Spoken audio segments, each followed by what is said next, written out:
Last class में हमने जो है वो क्या किया था। हाँ, ये मैं बता रहा था लास्ट क्लास में कि हम इस तरीके से नहीं कर सकते। ये जो n की वैल्यू है, इसके बजाय हम क्या करते हैं, क्योंकि ये जो p है इसको अगर इन टर्म्स ऑफ n लिखेंगे तो ये बहुत डिफिकल्ट हो जाएगा और क्यूबिकल इक्वेशन बन जाएगी, जिसको सॉल्व करना एक बहुत मुश्किल काम है। तो उसके बजाय हम क्या करते हैं, हम ये ग्राफ बनाते हैं और उसमें जो p head times 1 minus p head की जो मैक्सिमम वैल्यू होती है वो 0.5 पे 0.25 होती है।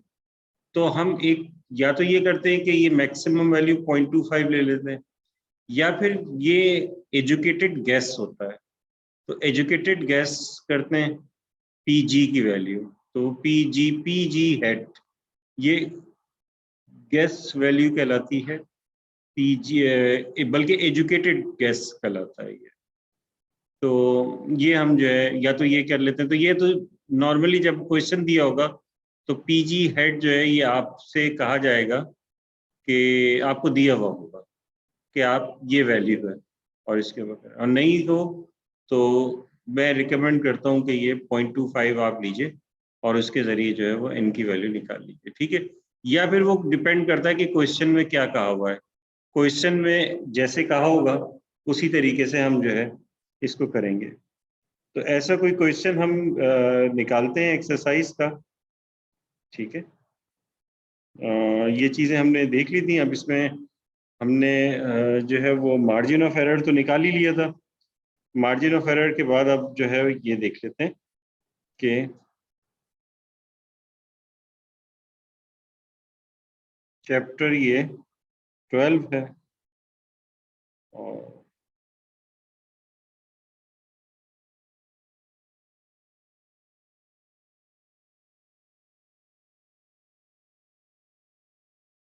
और इसमें जो है ये देखिए, ये क्या कह रहे हैं कि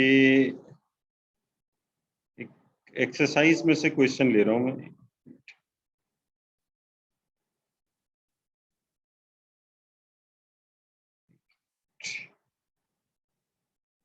डी, ठीक है।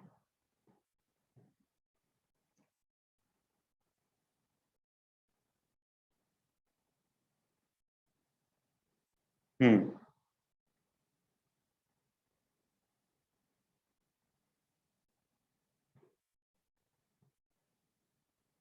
मैंने आपको लास्ट क्लास में जो कराया था वो कराया था ये एक क्वेश्चन 12.17।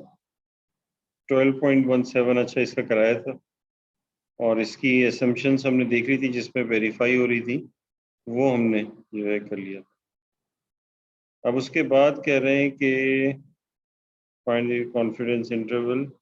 कॉन्फिडेंस इंटरवल ही निकालने के लिए कह रहे हैं जिसमें आपको n निकालना होगा, वो मैं कराता हूँ क्वेश्चन। 27 में भी n नहीं निकालना।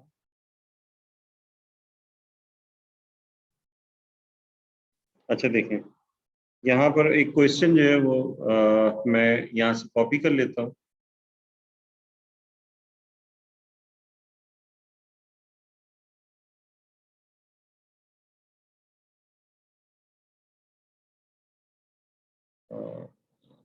ताकि बुक सबको नजर आ जाए। क्या कहते हैं, ये है आर्टिकल चैप्टर 12 और इसमें हम इसकी एक्सरसाइज का कोई क्वेश्चन देखेंगे।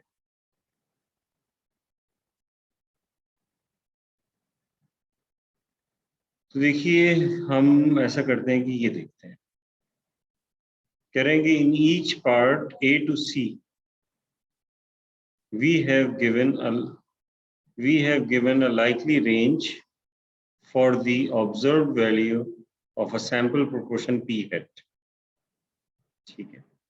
Based on the given range, identify the educated guess that should be used for the observed value of P hat to calculate the required sample size for a prescribed confidence level and margin of error, ठीक है। Margin of error ये आपको करना है। फिर इसका D में कह रहे हैं कि in each of the parts A to C which observed values of the sample proportion will yield a larger margin of error than once specified if the educated guess is used for the sample size computation. ऐसे करता हूँ, पहले तो इसको copy कर लेता हूँ, ठीक है।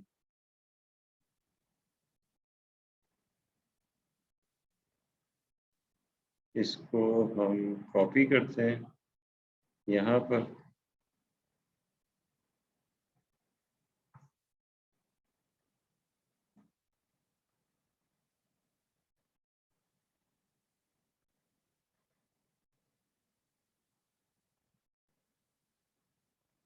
पेस्ट कर दिया।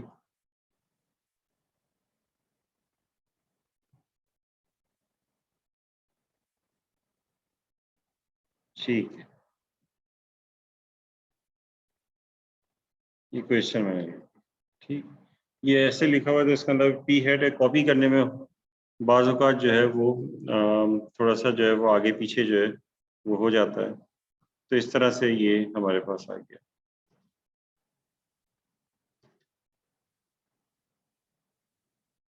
अब इसके बाद सबसे पहला क्या काम करना है, आपको ये एन सैंपल साइज निकालना है। पहले तो मालूम करना है एजुकेटेड गैस, ठीक है।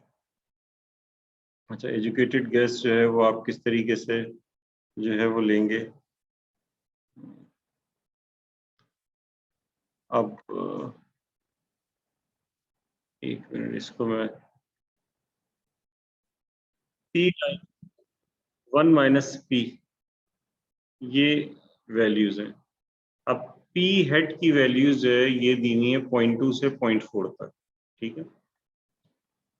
तो जब आप इस तरह से एक चार्ट टाइप का बना लें, यहाँ पे लिखें P हेड और यहाँ पे लिख दें P head times 1 minus P head, इस तरह से आपने कर दिया। तो P हेड जैसे कि 0.2 आपने रखा, तो P हेड 0.2 रखने के बाद हमें क्या मिल रहा है जी,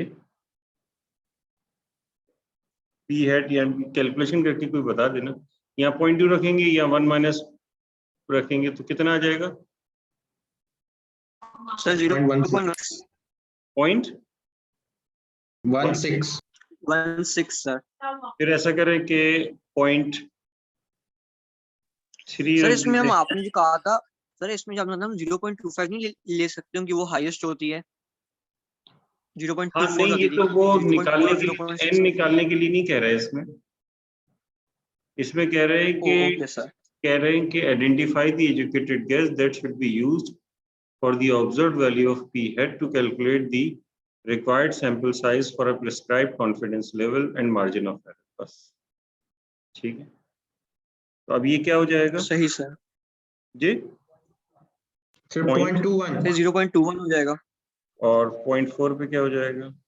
0.24 0.24 0.24 हो जाएगा, ठीक। तो इसमें जो है ना, यानी ग्राफ जो है वो कुछ इस तरह से बनता है, यानी ये तो वही कांस्टेंट वैल्यूज हैं जो हमने इससे पहले निकाले। बल्कि ऐसा करता हूँ, पुराने वाला जो है ग्राफ दिखा देता हूँ ना, ये तो ये जो पोर्शन आ रहा है इस वक्त, ये यहाँ से लेके यहाँ तक है, बस।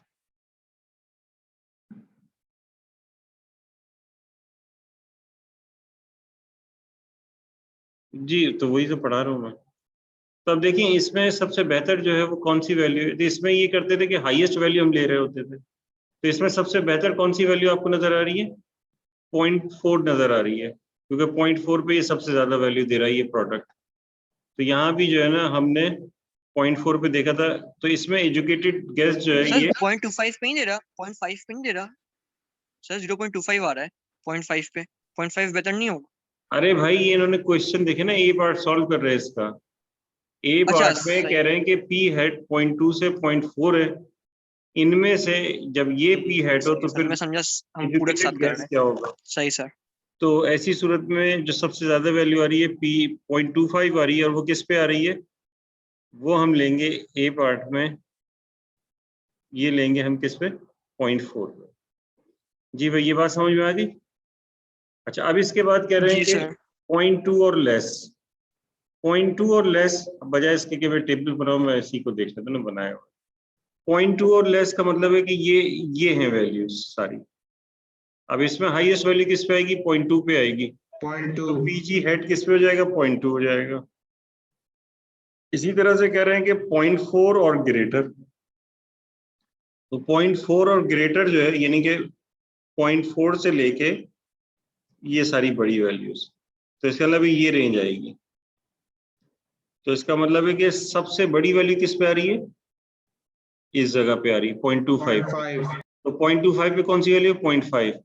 तो इसका मतलब है कि 0.5 हो जाएगा ये, यानी कि हर एक में, इसमें हाईएस्ट वैल्यू ली 0.4, इसमें जो है वो 0.2 और लेस है तो 0.2 ले ली, लेकिन 0.4 और ग्रेटर है तो इसमें ग्रेटर वैल्यू, ग्रेटेस्ट वैल्यू 1 नहीं लेंगे, इसमें 0.5 लेंगे। एक्चुअली हम देख रहे हैं उस ग्राफ में जो सबसे ज्यादा वैल्यू आ रही है उसके मुताबिक जो है वो हम ले रहे हैं, ठीक है।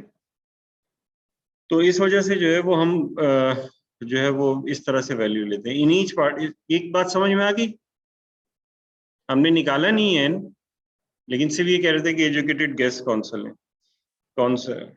In each of parts A to C which observed values of the sample proportion will yield larger margin of error than the one specified if the educated guess is used for the sample size computation.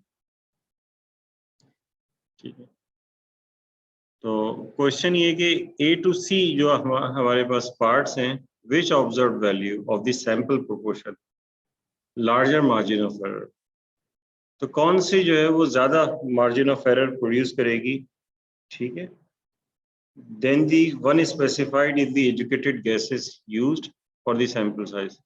तो E के लिए क्या formula है? ये हमने अभी निकाला था। E के लिए है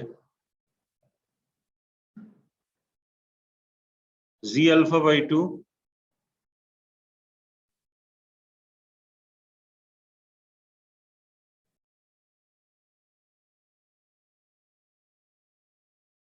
Z alpha by 2 square root of P hat times 1 minus P hat divided by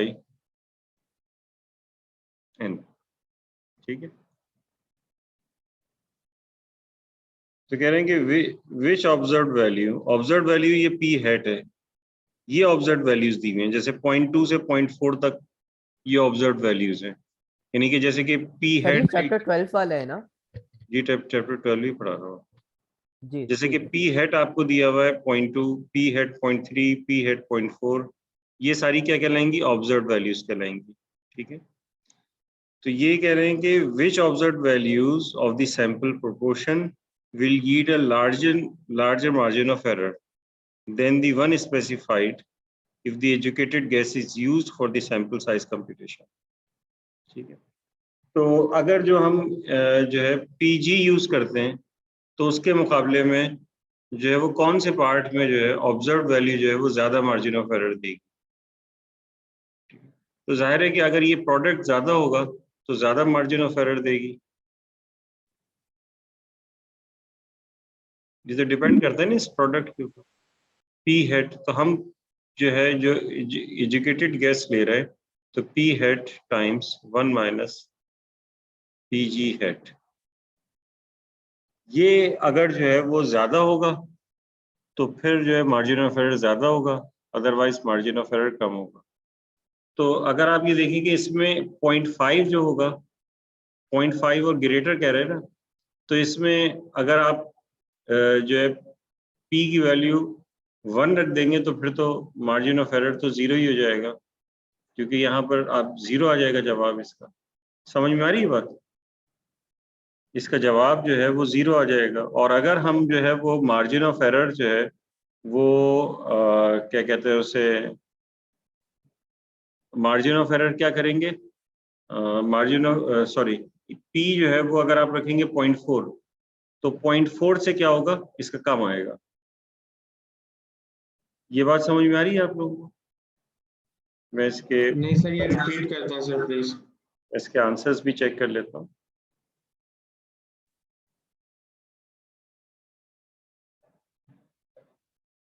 PG ये होती है जो गेस्ट वो जो वैल्यू होती है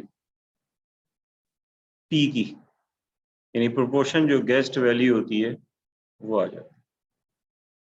ये एक्सरसाइज कौन सी 12 है? 12 पॉइंट, ये तो कुछ ज्यादा ही आगे चल गया। अच्छा 12.15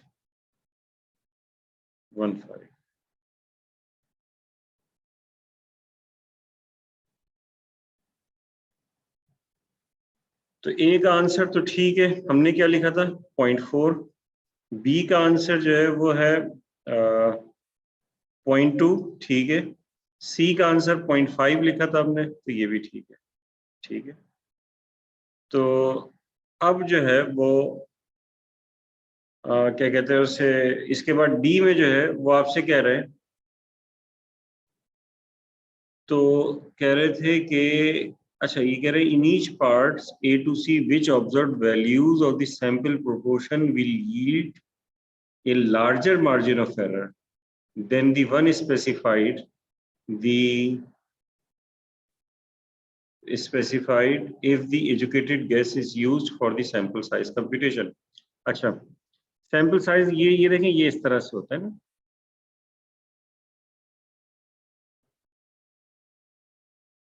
ये 0.25 है, ये 0.1, 0.2, ये बीच में 0.5 होता है, और इसी तरह से ये सारी वैल्यूज है, ये 0.4 हो जाएगा। तो पहले जो है 0.2 से 0.4 तक जो है वो दिया हुआ है, ठीक है। तो अब कह रहे हैं कि ये जो आपके पास है इससे मार्जिन ऑफ एरर जो है वो आपके पास आ रहा है, ठीक है। तो 0.2 से 0.4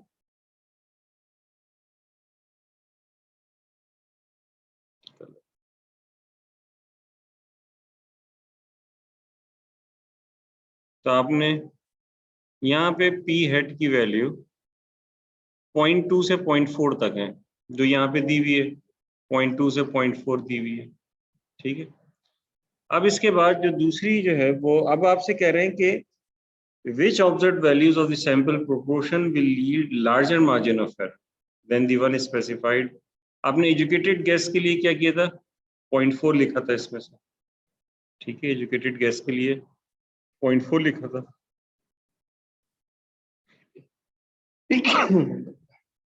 अब मार्जिन ऑफ एरर कब ज्यादा होगा? जब ये प्रोडक्ट ज्यादा होगा। तो ये प्रोडक्ट जो है वो आपको क्या बता रहा है, यहां से लेके देखें ये ज्यादा वैल्यूज है ना, इससे ये पूरी वैल्यू इससे ज्यादा है। तो ये कहां तक ज्यादा होगी? ये 0.4 है, तो ये कितना होगा 0.6 होगा। यहाँ दिखा देता हूँ, ये पॉइंट हमने ये पोर्शन लिया था 0.2 से 0.4, तो 0.6 से 0.8 तक यही पोर्शन दोबारा होगा इसी तरह से, इस पे वही मार्जिन ऑफ एरर आएगा। लेकिन अगर उससे कह रहे हैं कि उससे ज्यादा हो, तो ज्यादा किस रीजन पे होगा? यहाँ से, यानी ये वाला अगर पोर्शन लेंगे, समझ में आ रही है बात? और ये पोर्शन क्या है? प्रोबेबिलिटी 0.4 से 0.6। तो P हेड यानी कि ऑब्जर्व वैल्यू अगर 0.4 से 0.6 के दरमियान हो तो फिर आपको ये ज्यादा मिलेगा, ठीक है। समझ में आई बात? नहीं आ रही तो ये पूछ लीजिए फिर भाई दोबारा। सर ये समझ तो आ जाता है, बट सर एक काम करें, इसकी ना प्लीज एक वीडियो रिकॉर्डिंग और व्हाइट बोर्ड डाल दिया ग्रुप पे। सर रिवाइज नहीं रहता ना, तो याद नहीं रहता है, तो रिवाइज करने में आसानी होती है। वीडियो अपलोड कर देते हैं ना, और लेक्चर पॉइंट्स डाल देते हैं ग्रुप के ऊपर। यस सर, आज अपलोड कर दिएगा प्लीज। चले मैं सर कोशिश प्लीज करूंगा। अपलोड कर देगा पीछे का, वरना सर पूरा जो है मैंने ना वो पिछली सारी पूरा वीडियोस मिल अपलोड जाता है कर दी सर। हैं, सारी अपलोड हो गई हैं। सर वो व्हाइट बोर्ड भी चाहिए सर, वो ना व्हाइट बोर्ड भी चाहिए होता है। हम नोट्स नहीं बनाते ना, आप क्लास वो बोर्ड देख के समझ आ जाता है। वो व्हाइट बोर्ड सर आप डाल ही नहीं रहे। व्हाइट बोर्ड नहीं डालना, अच्छा अच्छा अच्छा, ये मतलब ये भी तो वीडियो है तो उसमें से देख लिया करें, स्क्रीनशॉट्स ले सर लिया ये करें। एक वो प्रॉपर फॉर्म, सर वो पूरा एक फॉर्मेटिंग मिल जाती है ना, कि इसके बाद ये स्टेप है। स्क्रीनशॉट में सर अच्छा आगे पीछे रहते हैं, गैलरी में अच्छा सीक्वेंस से नहीं आते। अच्छा, चलें ठीक है। अच्छा दूसरा वाला देखिए, मैं एक इंशाल्लाह कोशिश करूंगा। दूसरा वाला था 0 से 0.2, 0 से 0.2 ये वाला है। अब इससे लार्जर क्या होगा, ये वाला सारा इससे ज्यादा होगा। ठीक है, समझ में आ रही है बात? कहाँ तक ज्यादा होगा, ये 0.8 तक, ये सब ज्यादा है, ये पूरा यहाँ से यहाँ तक ज्यादा। ठीक है, यानी वो हिस्सा जो इससे ज्यादा हो ये बताना। तो पी हेड जो है इसमें क्या होगा, 0.2 से 0.8। बी पार्ट में ये था ना 0 से 0.2, यही लिखा हुआ था, 0.2 और लेस लिखा हुआ था। तो 0.2 और लेस का मतलब है कि ये एरिया दिया हुआ था। तो इसमें जो पीजी आपने लिया था वो मैक्सिमम वैल्यू पे लिया था यहाँ। अब कह रहे हैं कि इससे ज्यादा मार्जिन ऑफ एरर जो है वो कौन सी ऑब्जर्व वैल्यूज पे होगा। तो इससे ज्यादा मार्जिन ऑफ एरर जो है वो इन ऑब्जर्व वैल्यू पे होगा, यहाँ से लेके यहाँ तक, और यहाँ से लेके यहाँ तक पी वैल्यूज क्या है, 0.2 से लेके 0.8 तक। तो ये हमने समझ में आई बात। अब इसका जो सी पार्ट है, इस सी पार्ट में देखें क्या कह रहे हैं। सी पार्ट में कह रहे हैं कि 0.4 और ग्रेटर। देखिए आप 0.4 और ग्रेटर, ये 0.4 है और ग्रेटर, यानी ये पूरा। अब ये पूरा जो है ई के लिए है। अब ये बताइए कि इससे बड़ा ई पॉसिबल होगा कोई, इसमें तो मैक्सिमम वैल्यू ही आ गई। तो इसमें मैक्सिमम वैल्यू आपने पीजी ले ली थी, पीजी जो है वो मैक्सिमम वैल्यू ये ले ली थी। अब इससे बड़ी कोई वैल्यू एग्जिस्ट करती है, नहीं करती ना, तो आपको कोई भी वैल्यू नहीं मिलेगी। तो यहाँ आप लिख देंगे ना, ये ए, ये बी, ये सी, ये डी के अंदर ए बी सी के आंसर। यानी कि आप मैक्सिमम वैल्यू कोई होगी ही नहीं जो कि उससे ज्यादा हो, जो पीजी आप लेके कर रहे हैं। तो पीजी आपने क्या लिया हुआ है, 0.5 पे 0.25 लिया हुआ है। तो 0.25 से ज्यादा तो नहीं हो सकती, 0.25 से कम वैल्यूज हो सकती हैं। समझ में आई ये बात? देखिए नहीं समझ में आ रही दोबारा समझ लें इसको।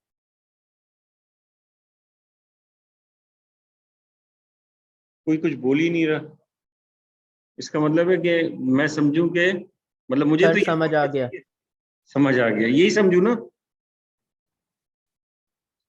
जी सर। यार इतना समझ में नहीं आ रहा कि पूछ ही नहीं पा रहे कि क्या पूछे। सर मुझे नहीं आ रहा समझ में। देखें सीधी सी बात है, सर देखें सारा ये, सर के ऊपर से जा रहा है।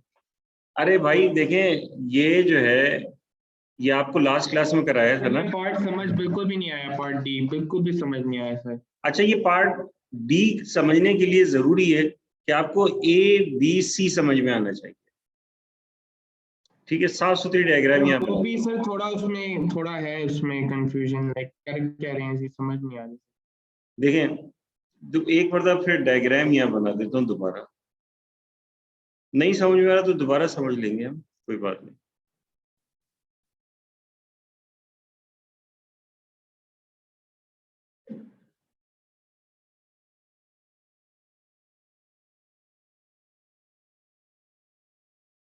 ये मैक्सिमम वैल्यू है जो कि 0.25 होगी, और किस पे होगी 0.25, ये 0.25 होगी 0.5 पे।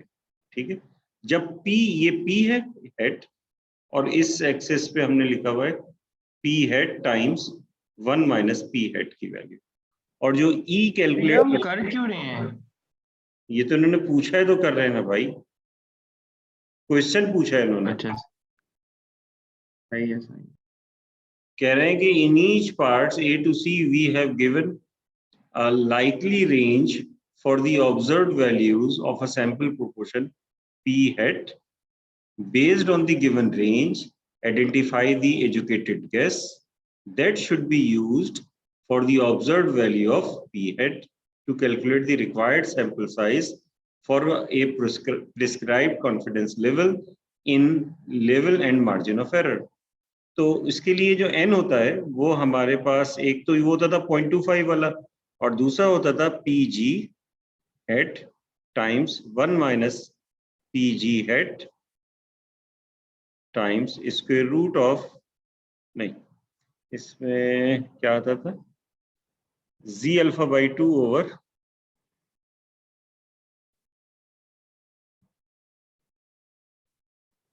तो ये हो जाएगा जी अल्फा बाई 2 ओवर ई इसका होल स्क्वायर। ठीक है, तो हम हमेशा जो है इसकी मैक्सिमम वैल्यू रखते हैं, ये बात लास्ट क्लास में हमने पढ़ी थी, और मैक्सिमम वैल्यू 0.25 होती है, तो इस वजह से यहाँ पे 0.25 रख देते थे। आपको याद होगा लास्ट क्लास में हमने 0.25 जी अल्फा बाई 2 ओवर ई का स्क्वायर इस तरह से रख दिया। ठीक है, अब इसके बाद ये देखिए कि ये डिफरेंट वैल्यूज हैं। ये जैसे है 0.2, ये है 0.4, ये है 0.6, ये है 0.8 और ये 0.5 है। वो स्केल ऐसे आगे पीछे हुआ है, लेकिन ये इस तरह से है। ठीक है, मैक्सिमम वैल्यू 0.25 है। अब ये कह रहे हैं कि हमारे ऑब्जर्व वैल्यूज हैं 0.2 से लेके 0.4 तक। देखिए मैं अभी पार्ट ए बी सी दोबारा समझा रहा हूँ, क्योंकि अगर ये समझ में नहीं आएगा तो फिर डी भी समझ में नहीं आएगा। ठीक है, आपसे ये पूछ रहे हैं कि ये जो पी जी है, यानी कह रहे हैं 0.25 यूज नहीं करें, बल्कि ये जो ऑब्जर्व वैल्यूज हैं, इन ऑब्जर्व वैल्यूज के लिए पीजी यानी एजुकेटेड गैस खुद से करें, खुद से पीजी की वैल्यू निकालें। तो हमें क्या करना होता है, यहाँ पे ऐसी पीजी की वैल्यू रखें कि ये प्रोडक्ट सबसे ज्यादा। अब जो ऑब्जर्व वैल्यू जाहिर है उन्हीं से में से रखेंगे ना, ऑब्जर्व वैल्यू के अलावा तो रख ही नहीं सकते। तो ऑब्जर्व वैल्यूज हमारी हैं 0.2 से लेके 0.4 के दरमियान। ये ऑब्जर्व वैल्यू है पी हेड की, ये इन्होंने क्वेश्चन में दिया हुआ है। तो 0.2 ये हो गया, 0.4 ये हो गया, तो 0.4 ये आ गया, 0.2 ये आ गया। तो अब ये बताइए कि सबसे ज्यादा वैल्यू यानी कि पी हेड 0.2 से 0.4 के दरमियान है। मैं ए जो है वो सॉल्व कर रहा हूँ। ठीक है, बल्कि ये यहाँ लिखा ही हुआ है तो बस इसको बता देता हूँ। तो अब मुझे ये बताइए 0.2 से 0.4 के दरमियान मैक्सिमम ये प्रोडक्ट किस वैल्यू पे आ रहा है पी की? 0.4 0.4 पे। तो पी जी हेड 0.4 हो गया, तो यानी यहाँ पे इस प्रोडक्ट की जगह 0.4 लिख देंगे एन निकालने के लिए। पार्ट ए में ये निकालना। ये बात समझ में आ गई? ठीक है सर। अब इसके बाद कह रहे हैं कि बी पार्ट में 0.2 और लेस। 0.2 और लेस का क्या मतलब है? यानी कि इसका मतलब ये हुआ कि जो 0.2 है पी हेड और उससे कम है पी हेड, यानी कि ये, यानी यहां से लेके यहां तक है। तो अब मुझे ये बताइए कि पी जी हेड क्या होना चाहिए ताकि ये प्रोडक्ट मैक्सिमम आए, यानी कि 0 से लेके 0.2 के दरमियान तक 0.2 पी हेड क्या लेंगे? 0.2 0.2। ये सबकी समझ में आ रहा है या नहीं आ रहा है, ये बता दें भाई दोबारा। अभी भी फिर वैसी खामोश है। सर आ रहा है आ रहा है आ रहा है आ रहा है आ रहा है।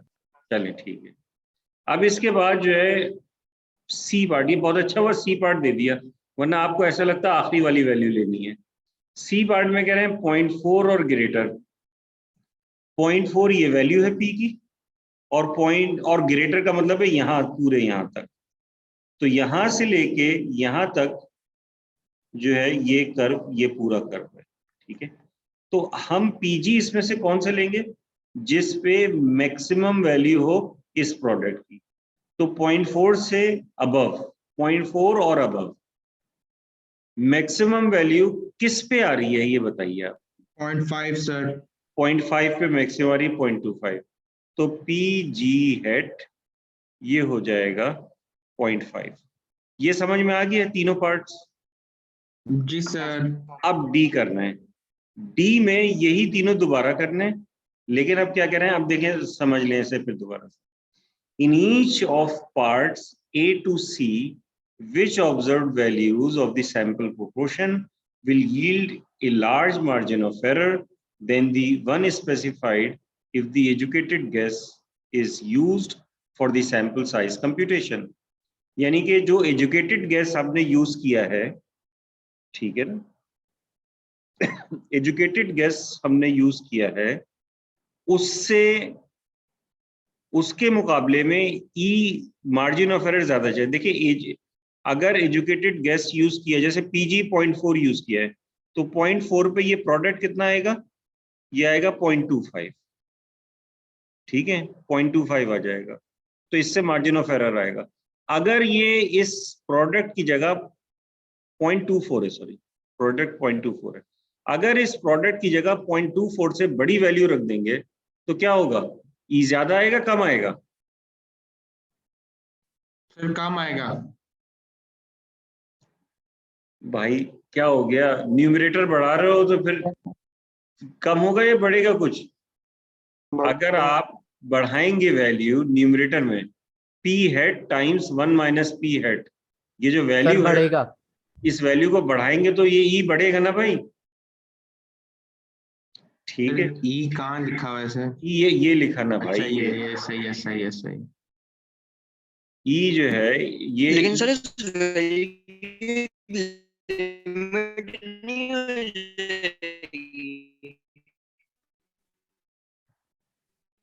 ये क्या कहा है आपने? सर वो बेचारा कुछ खा रहा है। नहीं सर, नेट नहीं चल रहा उनका, तो लग रहा है बेचारा कोशिश वही लगे हुए हैं। तो वैल्यू कभी हो नहीं सकती। बेचारा बहुत कोशिश कर रहा है। जी जी कोशिश सर कर मैं रहे हैं। ये बोल रहा हूँ जो पी माइनस की पी सॉरी, वैल्यू है, आपकी भी आवाज समझ में नहीं है मुझे, जी दोबारा बोलें। किसी की भी नहीं आ रही मुझे तो आवाज।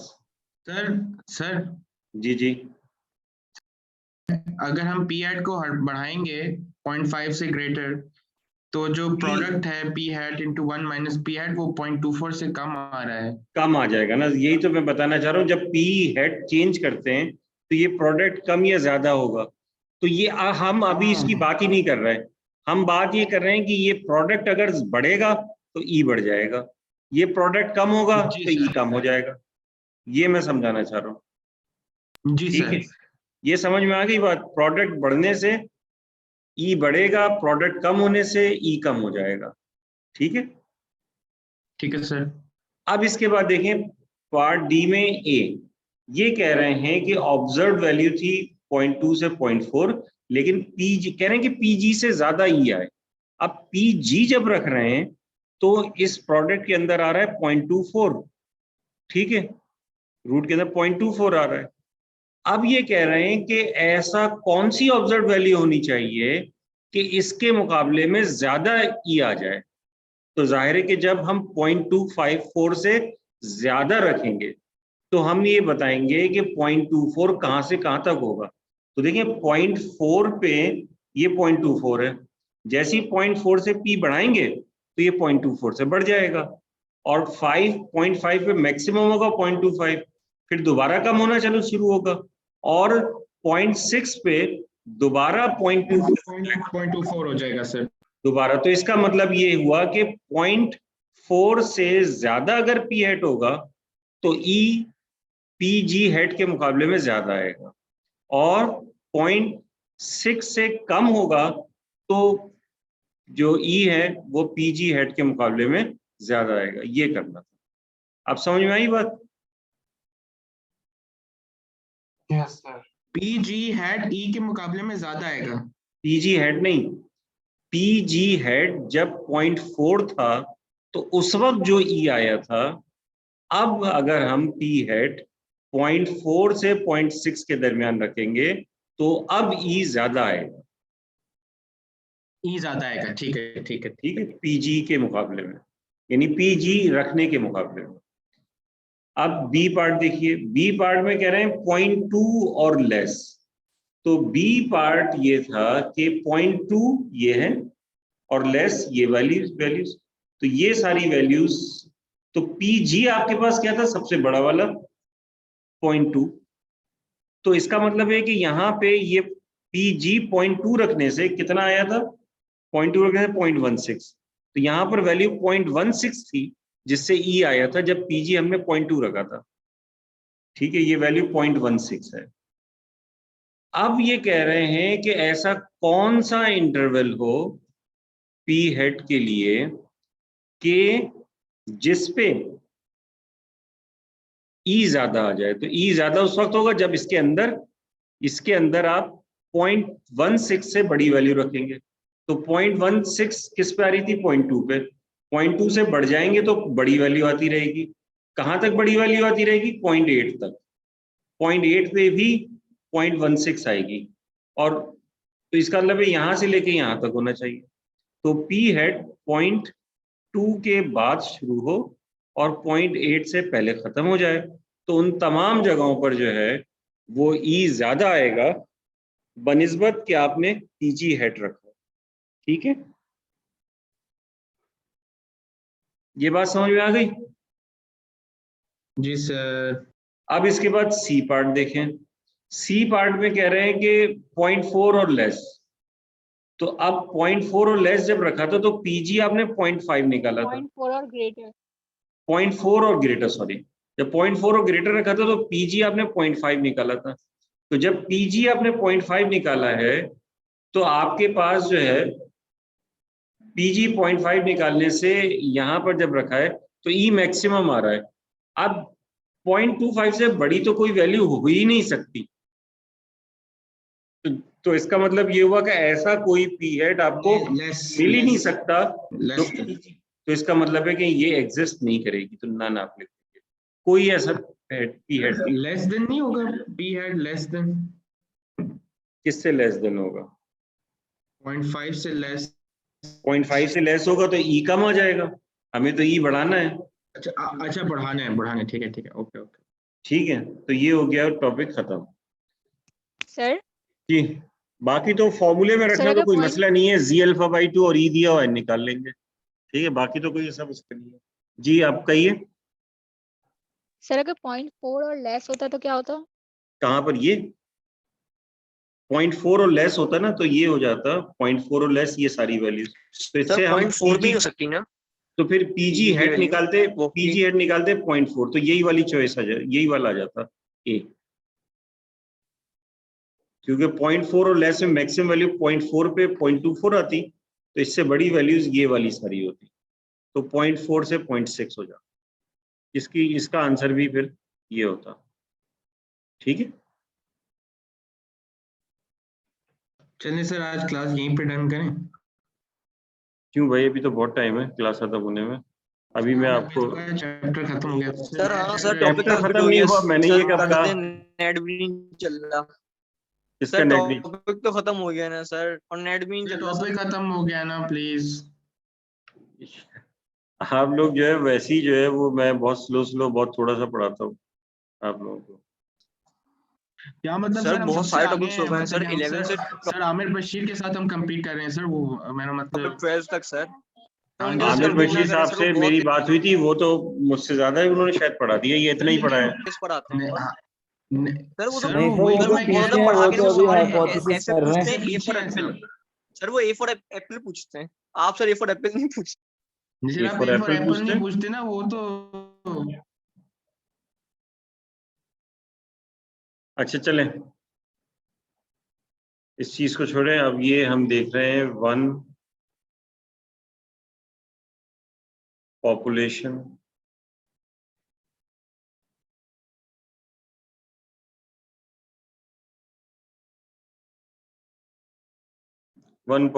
प्रोपोर्शन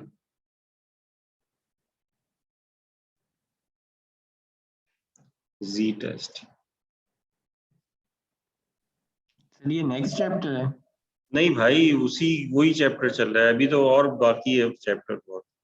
अभी बहुत सारा कोर्स बाकी है आप लोगों सर का।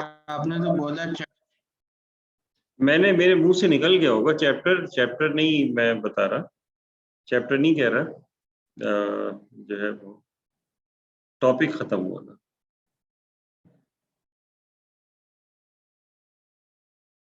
assumptions।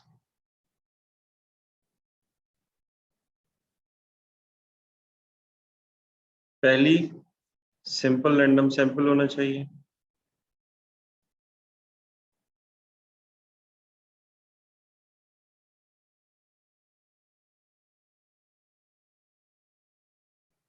सेकंड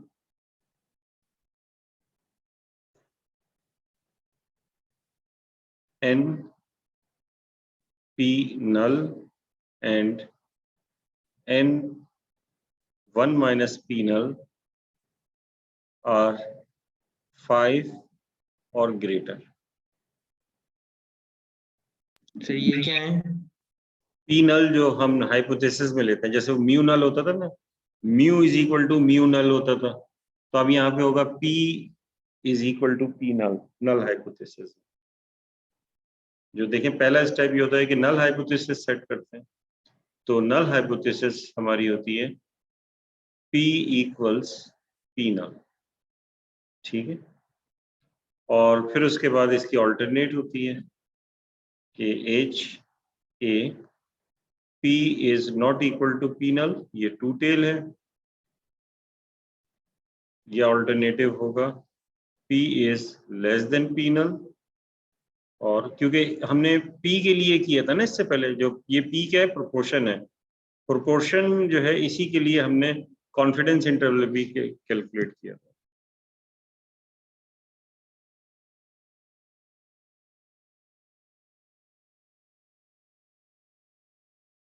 एक मिनट, ये शायद उसमें कुछ एरर आ गया, विंडोज जनरल में।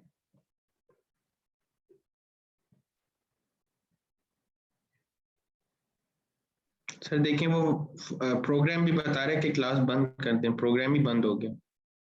अच्छा, तो इसको दोबारा खुल जाएगा ये।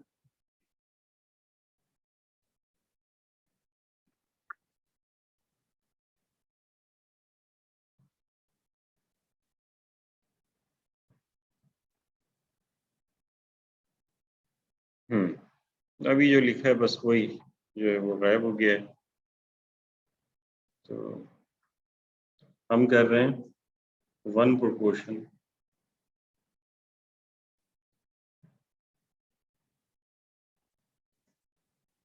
जी टेस्ट, फिर गायब हो गया, क्या मसला है इसको? देखिए ना ये ऊपर से इशारे आ रहे हैं कि नहीं ये कोई और जो है ना, तो कोई कुछ नहीं कर रहा आप में से? नहीं सर, हम कर ही नहीं सकते, आपका अपना लैपटॉप। अच्छा,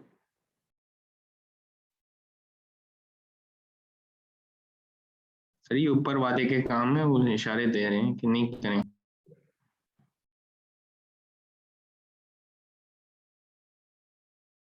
एक मिनट इसको देखते हैं क्या हो रहा है। ये क्या चीज है?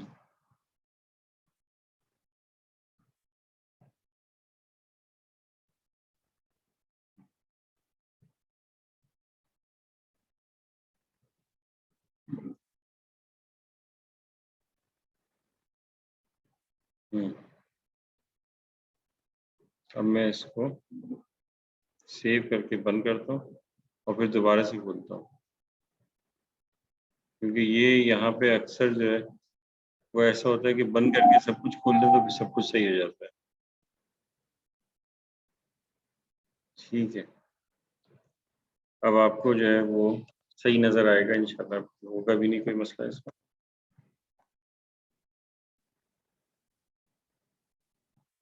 ये है वन प्रोपोर्शन, शेयर नहीं हुआ, सही है, शेयर करता हूँ मैं, वन प्रोपोर्शन जी टेस्ट।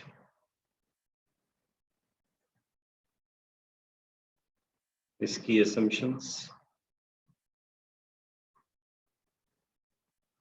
assumptions पहली है सिंपल रैंडम सैंपल होना चाहिए, सिंपल रैंडम सैंपल। सेकंड के both n p null and n 1 minus p null are 5 or greater. Step 1 null hypothesis set करते हैं, h नल जो कि होती है p इक्वल्स p नल, फिर इसकी ऑल्टरनेट जो कि लेफ्ट टू टेल होगा कि P is not equal to P null, और लेफ्ट टेल जिसमें P is less than P null, और right tail P is greater than HA, right tail P is greater than P null. तो ये तीन चीजें होती हैं। फिर इसके बाद सेकेंड स्टेप, डिसाइड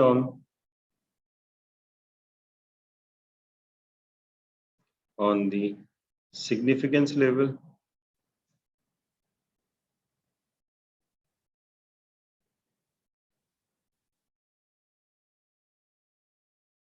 अल्फा ये डिसाइड करते हैं। स्टेप 3 में कंप्यूट स्टैटिस्टिक्स,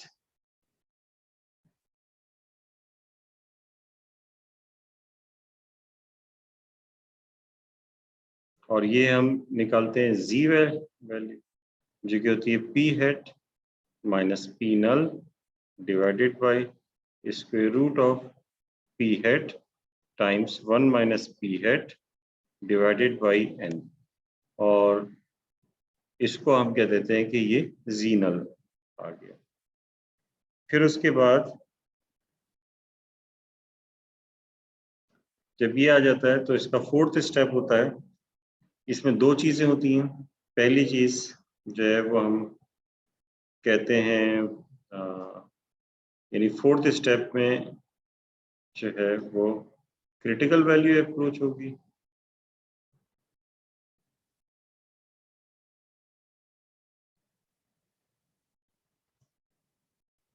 और जी वैल्यू में पी वैल्यू अप्रोच बड़ी आसानी से कर सकते हैं। तो आप पी वैल्यू अप्रोच को जरूर कीजिएगा। जब भी जी टेस्ट हो तो उसमें पी वैल्यू अप्रोच जो है वो बड़ी आसानी से आप लोग कर सकते हैं। तो इसमें टू टेल होता है, जी अल्फा बाई 2 की वैल्यू निकालते हैं, और जी अल्फा बाई 2 निकालने का मतलब ये है कि आप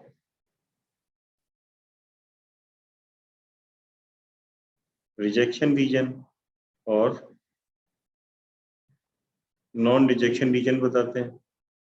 ये जी एक्सिस है, यहाँ पे माइनस जी अल्फा बाई 2 होगा, यहाँ पे प्लस जी अल्फा बाई 2 होगा, और ये जो रीजन होगा ये रिजेक्शन रीजन होगा। आप यहाँ पे लिखेंगे कि ये जगह जो है रिजेक्ट एच नल, यहाँ भी रिजेक्ट करेंगे एच नल को, रिजेक्ट एच नल, और ये जो बीच में रीजन आ रहा है ये नॉन रिजेक्शन रीजन है, do not reject H null. फिर ये तो टू टेल था, फिर लेफ्ट टेल के लिए माइनस जी अल्फा निकालते हैं, और जी अल्फा जो है यानी कि सिर्फ एक साइड पे होगा, इस तरह से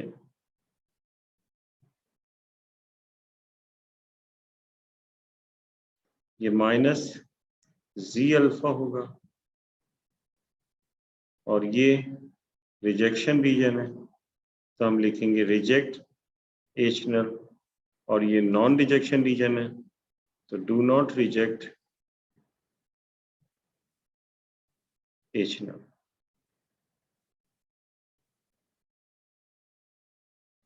और फिर प्लस जी अल्फा निकालते हैं राइट टेल के लिए। अब तो ये आप लोग को रट जाना चाहिए ये सारी चीजें, left tail, right tail, two tail, और क्या करते हैं, यानी इतने ज्यादा जो है वो आप लोगों ने प्रोसीजर पढ़ लिए है ना। तो ये जी अल्फा हो जाएगा, और ये रिजेक्शन रीजन है तो हम यहाँ लिखेंगे reject H null, do not reject H null. और फिर उसके बाद हम ये करते हैं कि या फिर फोर्थ स्टेप में पी वैल्यू अप्रोच करते हैं।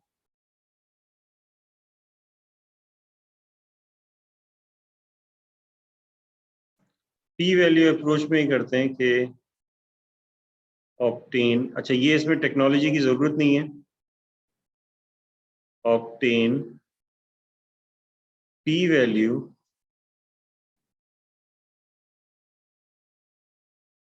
From the from Z table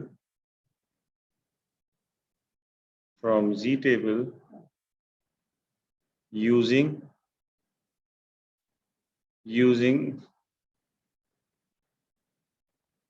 Z-null जो यहाँ से स्टैटिस्टिक्स जो कंप्यूट की थी वो हम निकालते हैं, वो यूज करते हैं और उसके जरिए पी वैल्यू निकालते हैं। और फिर उसके बाद स्टेप 5 जो है, इसका स्टेप 5 ये है कि reject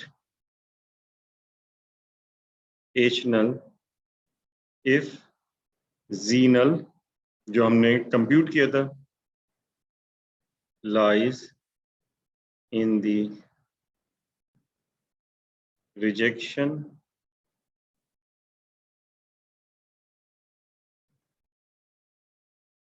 region, otherwise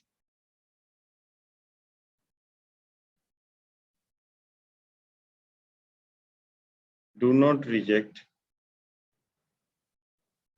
H null.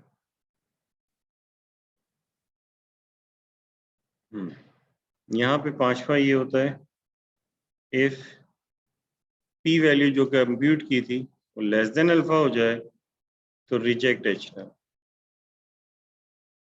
H null, otherwise do not reject H null.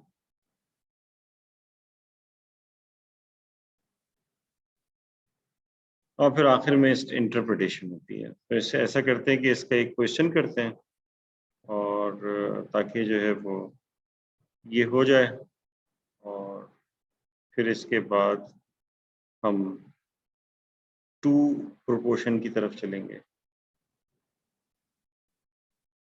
मैं बुक जो है वो ओपन करता हूँ, बुक शेयर कर रहा हूँ मैं आपसे, आपको नजर आना शुरू हो गई होगी।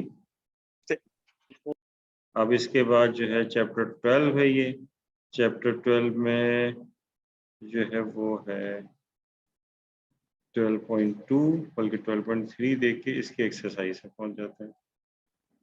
ये इसकी एक्सरसाइज आ गई 12.2 में। इसमें कह रहे हैं कि जैसे ये वाले जो क्वेश्चंस हैं, इसके बजाय हम ऐसा करते हैं कि ये देख लेते हैं। कह रहे हैं exercise 12.65 to 12.70 use procedure 12.2 on page appropriate hypothesis test, be sure to check the condition for using that procedure. तो ये देख लीजिए, ये वाला जो है 12.65, ऐसा करता हूँ, इसको कॉपी कर लेता हूँ, इसको कॉपी कर लेता हूँ मैं यहाँ पे।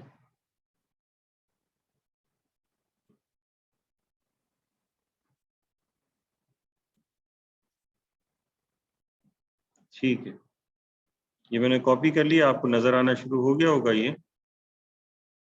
ठीक है जी, सर स्क्रीन स्क्रीन बुक पे शेयर नहीं है, अच्छा अब नजर आना शुरू हो गया होगा। कह रहे हैं कि generation Y online, people who were born between 1978 and 1983 are sometime classified by demographic as belonging to generation Y.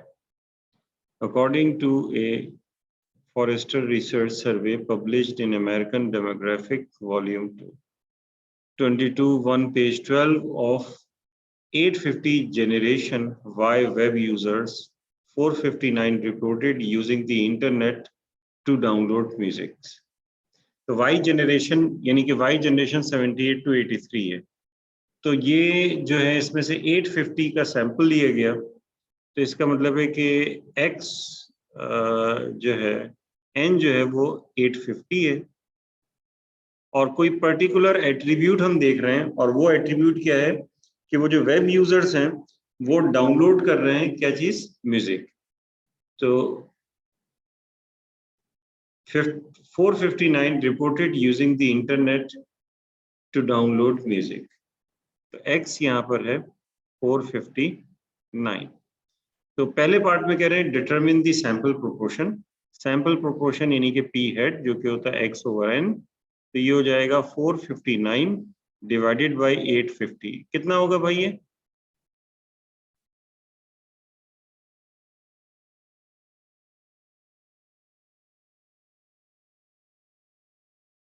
जल्दी बताएं कैलकुलेटर से। 0.54, ये पी हेट आ गया। बी पार्ट में कह रहे हैं at the 5% significance level do the data provides sufficient evidence to conclude that the majority of generation Y web users use the internet to download music। तो अब ये हमें देखना है इसके बारे में कि ऐसा है या नहीं है, इसको वेरीफाई करना है। तो उसके लिए सबसे पहले तो हमें assumption देखनी होगी कि ये होगा या नहीं होगा। ठीक है, तो पी हेट जो है कह रहे हैं कि at the 5% significance level do the data provide sufficient evidence to conclude that the majority of generation Y web users uses the internet to download music। majority का क्या मतलब है? करके माइनॉरिटी नहीं करती है इस तरह करके टू अरे भाई majority कैसे कहेंगे? ऐसे बताएं ना, majority जैसे कि अगर एक क्लास में 100 स्टूडेंट्स हैं तो कितने स्टूडेंट्स हो जाए एक तरफ, तो अब मैं कहूंगा मेजॉरिटी एक तरफ है 51 एटलीस्ट। सर 51%। यानी 50% से ज्यादा अगर कोई चीज हो जाए तो मेजॉरिटी ऐसे कहते हैं। ठीक है, तो इसका मतलब ये हुआ कि जो नल हाइपोथेसिस है तो वो हो जाएगी P is equal to P null जो होता है वो हो जाएगा 0.5। 50% यानी कि 0.5, मेजॉरिटी का मतलब ये होता है। ठीक है, अब इसकी null hypothesis sorry alternate hypothesis क्या होगी? एट द 5% सिग्निफिकेंस लेवल कह रहे हैं कि do the data provide sufficient evidence to conclude that the majority generation by web users uses the internet. Majority use करती है तो P इज ग्रेटर देन 0.5, ये टेस्ट करना है। लेकिन अब एसम्पशन हम वेरीफाई करेंगे तो P हेट यहाँ पर कितना, N कितना है? N है 850। P हेट हमारे पास है कितना? 0.5। तो एन पी हेड कितना होगा? ये 850 इंटू 0.5, तो ये कितना हो जाएगा? 425। 425, 5 से बड़ा है ये। इसी तरह से एन 1 माइनस पी नल, ये भी 425 होगा, तो ये भी 5 से बड़ा है, तो ये असम्पशन वेरीफाई हो रही है। सेकेंड इसका स्टेप ये होता है कि आप जो है वो क्या करते हैं, अल्फा डिसाइड करते हैं। तो अल्फा इन्होंने दिया हुआ 0.05। राइट टेल प्रॉब्लम है ये, राइट टेल प्रॉब्लम है। तो हम क्या निकालेंगे? हम पहले तो ये वो निकालेंगे जी वैल्यू। तो ये होती है p hat minus p null divided by square root of p hat times 1 minus p hat divided by n. तो पी हेट कितना है? 0.5 माइनस पी हेट कितना निकाला था हमने? 0.54। 0.54 divided by square root of 0.54 times 0.54 minus, sorry 1 minus, P head 0.54 है, P नल 0.5 है, आपने ऊपर गलत लिखा है। हाँ उल्टा कर दिया, सॉरी, इसको सही कर देता हूँ।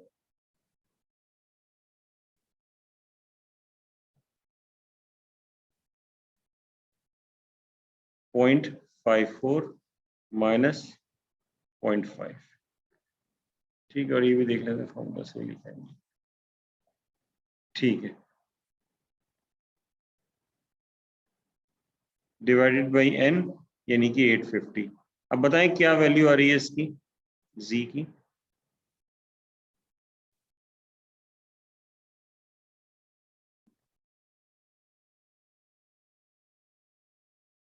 सर ये डिनोमिनेटर में भी जो है 0.54 इंटू 1 माइनस 0.54 होगा ना?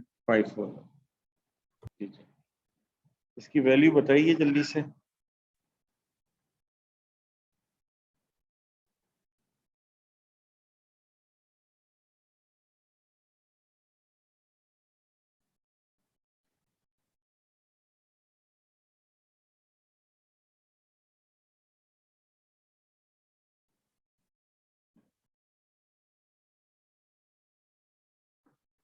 जी भाई क्या हो कि कैलकुलेटर, मैं खुद ही कैलकुलेटर से कर लूं क्या?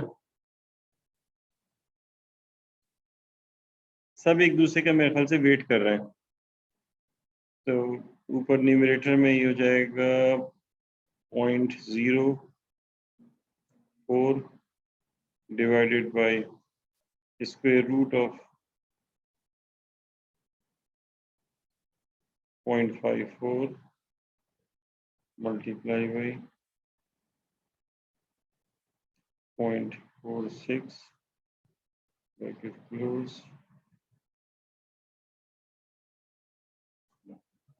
divided by 850 bracket close. तो ये आ रहा है 2.339 या 2.34 कर देते हैं, राउंड करते हैं 2.34। ठीक है, आप लोगों के पास भी यही आ रहा है? ये आ गया, इसको जीनल कह दीजिए। अब स्टेप 4 हुए critical value approach. Critical value approach, critical value approach में आप निकालेंगे जी अल्फा, यानी कि Z.05। तो जल्दी से निकाल के बताइए, तो कई मरतबा निकाल चुके हैं Z.05 -1.645, तो 1.645 बेसिक 1.645। ठीक है,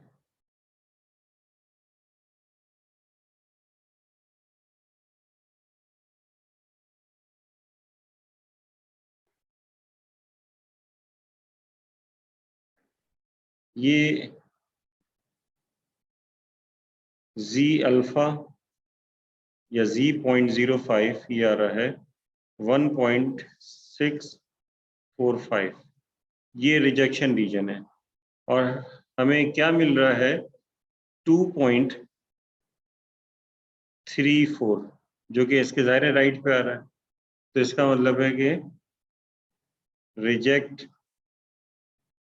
H null since reject H null since Z null is greater than Z.05। ठीक है, Z null जो कि है 2.34, क्योंकि इससे बड़ा है राइट साइड पे, और ये था 1.645। तो इसका मतलब है कि रिजेक्ट कर दिया नल हाइपोथेसिस को। तो नल हाइपोथेसिस क्या थी? P is equal to 0.5। तो इसका मतलब है ऑल्टरनेट हम ले लेंगे, ऑल्टरनेट के मुताबिक मेजॉरिटी होगी जो जो म्यूजिक सुन रही है। तो अब इसका इंटरप्रिटेशन क्या लिखेंगे? At the 5% significance level the data provide sufficient evidence to conclude that a majority of generation Y web users use the internet to download music। बस ये इसकी इंटरप्रिटेशन। ठीक है, समझ में आ गया? ये अभी दोबारा लिखने की जरूरत है, मैंने इसी में कुछ ये इस तरह से कर। तो आज यही तक, इंशाल्लाह नेक्स्ट क्लास में इसको आगे करेंगे।